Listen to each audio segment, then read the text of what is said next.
Settle down.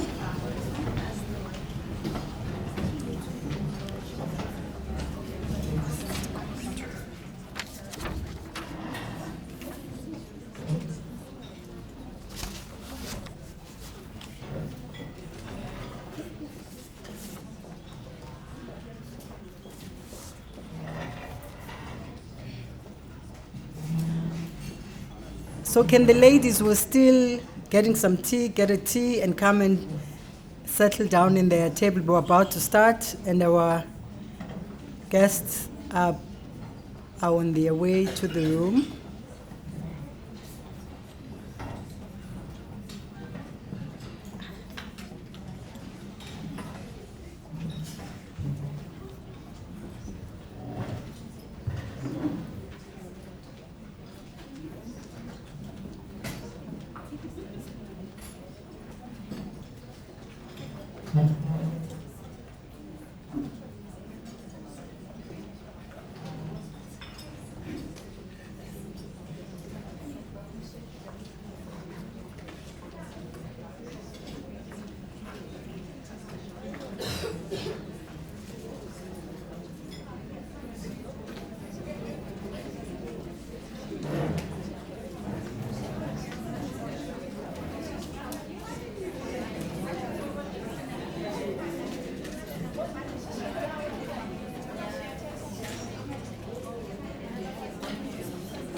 While we're waiting for some of our guests to walk in, is there someone who's willing to volunteer? Just a nice song, I mean, just to sing and give life into this conversation we're about to start. Anyone who can volunteer to start a nice common song that we all know?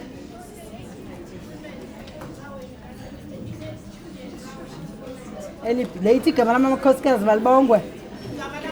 Yes. Sika Malibongwe Ikamala Makosi Kazi Malibongwe Malibongwe Malibongwe Malibongwe Malibongwe Igama la makosi gazi malibongwe Igama la makosi gazi malibongwe Malibongwe Malibongwe Malibongwe Malibongwe